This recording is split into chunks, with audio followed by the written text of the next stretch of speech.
E dá pra gente projetar até essa discussão para 2026, para a eleição, né? Porque essa mesma pesquisa que você citou, ela mostra que só 20% dos entregadores e motoristas se identificam com a esquerda. O peso de trabalhadores por aplicativos pode fazer a diferença na eleição de 2026 e pode prejudicar as pretensões de Lula conquistar um quarto mandato. A análise está sendo feita nos bastidores da política, por quem conhece esses meandros. E os detalhes eu vou te apresentar no vídeo de hoje.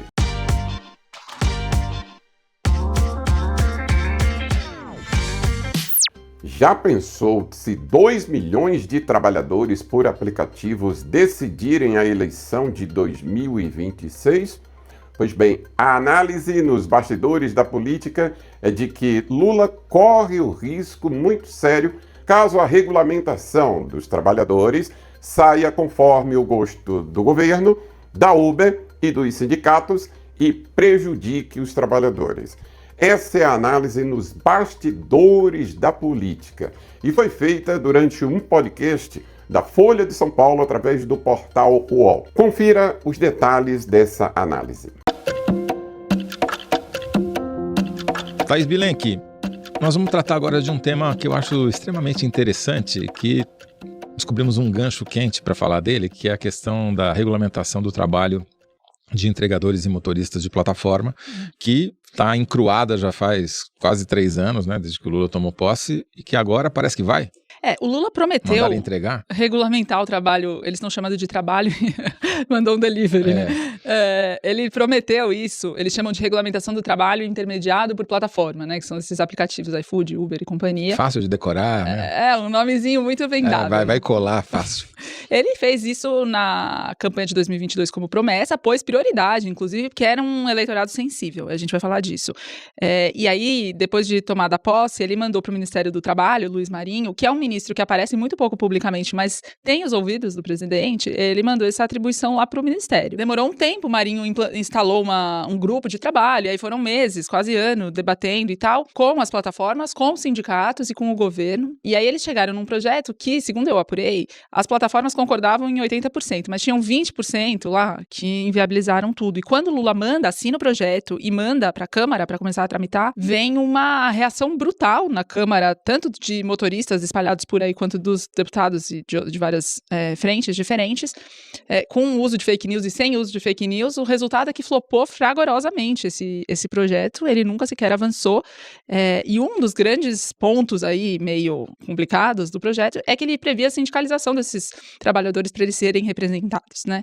E os próprios trabalhadores recusam a sindicalização, né? A gente vê pesquisas que circulam no setor que falam isso. 76% dos entregadores não são e nem pretendem ser sindicalizados. Então, isso ajuda a explicar um pouco a dificuldade que o Lula teve para conseguir emplacar esse projeto. Mas aí, o Hugo Mota, presidente da Câmara, se compromete com essa pauta que tinha apoio de outros grupos de deputados na Câmara e apoio das próprias plataformas que queriam essa regulamentação. E aí, ele se empenha, ele instala uma comissão na Câmara para discutir esse projeto e continua acompanhando o andamento relativamente de perto. O estágio que está aqui nessa comissão, eles estão fazendo as audiências públicas para ter o texto do relator para votar em novembro, no mês que vem, e aí vai direto para o plenário. Essa é a expectativa dos deputados na comissão. Então, essa semana foi a última audiência pública na qual eles receberam os representantes de cada uma das plataformas. O André Porto, da Mobitech, que é uma associação que representa a 99, a Uber, o iFood, Zé Delivery, a Amazon, as principais plataformas, foi um dos convidados nessa audiência pública. E ele deu uns números que eles fizeram uma pesquisa que dão a dimensão do que a gente está falando e por que isso tem importância política, esse projeto. Hoje tem, nas contas deles, 2.200.000 motoristas e entregadores no Brasil, sendo que 1.700.000 são motoristas, 500.000 são entregadores, pelo menos os que são cadastrados nessas plataformas representadas pela associação. É um grande ecossistema, certo? Porque você está atingindo um setor que está crescendo, que está pegando gente que está nas periferias das grandes cidades, dentro das grandes cidades, está até em cidades médias, muitas também, e toda a sua família, tal. Então é um eleitorado relevante, certo? E dá pra gente projetar até essa discussão para 2026, para a eleição, né? Porque essa mesma pesquisa que você citou, ela mostra que só 20% dos entregadores e motoristas se identificam com a esquerda. E tem o dobro que se identifica com a direita, mas 37%. praticamente. E 43 dizem de centro, que no Brasil, como a gente sabe, o centrão é de direita, e, portanto, o centro também pende mais para a direita do que para a esquerda. Não é uma categoria que vai se organizar em sindicato de modo algum. Tem, acho que 4% de sindicalizados, tende a zero, né?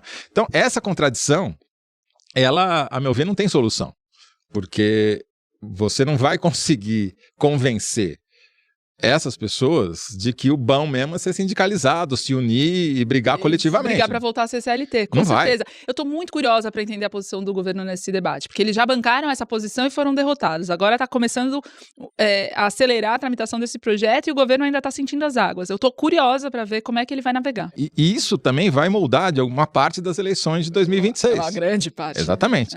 E é uma área que o governo, Lula e os partidos de esquerda têm enorme dificuldade para entrar, justamente porque elas colidem com essa hegemonia cultural de que o que vale é você poder empreender, você ter liberdade individual, você não está tangido pelas regras. Esse cara não vai poder votar no Bolsonaro, mas eu tenho certeza que a grande maioria deles vai votar no candidato antissistema, mesmo que ele não seja antissistema como o Bolsonaro jamais foi, né? Porque dependeu do sistema a vida inteira, ele e toda a família, né? Enfim, então é um cenário que eleitoralmente é uma batalha de morro acima, tendo que empurrar a moto. Raciocina comigo, para você entender a lógica da coisa. Por que esses dois colunistas da Folha de São Paulo e do portal UOL tocaram nesse tema que é extremamente sensível para o Palácio do Planalto e para trabalhadores por aplicativos? A eleição presidencial de 2022 foi a mais disputada da história. Lula venceu com a menor margem que um candidato vencedor alcançou sobre o seu oponente. Apenas 2 milhões de votos. Coincidentemente, nós, trabalhadores por aplicativos, já somos 2 milhões de homens e mulheres. 2 milhões de votos. Você conseguiu entender o raciocínio ou precisa que desenhe com hidrocor, como se dizia no tempo que eu ia para a escolinha há mais de 40 anos atrás? É lógico que sim, faz todo sentido, porque se essa regulamentação deixar a Uber empoderada, trouxer sindicatos para dentro da categoria e deixar os cofres do governo mais aliviados às custas dos motoristas por aplicativos, sem ter atendido a sua principal demanda, que é a questão tarifária, não resta a menor dúvida que esse público, que é majoritariamente contrário ao governo de Lula, vai ter um peso significativo na eleição de 2026. Consegui ajudar você com o vídeo de hoje? Se sim, por favor, dá aquele like e também compartilha com os seus colegas. Por hoje, a gente fica por aqui. Um abraço e até o próximo encontro. Fui!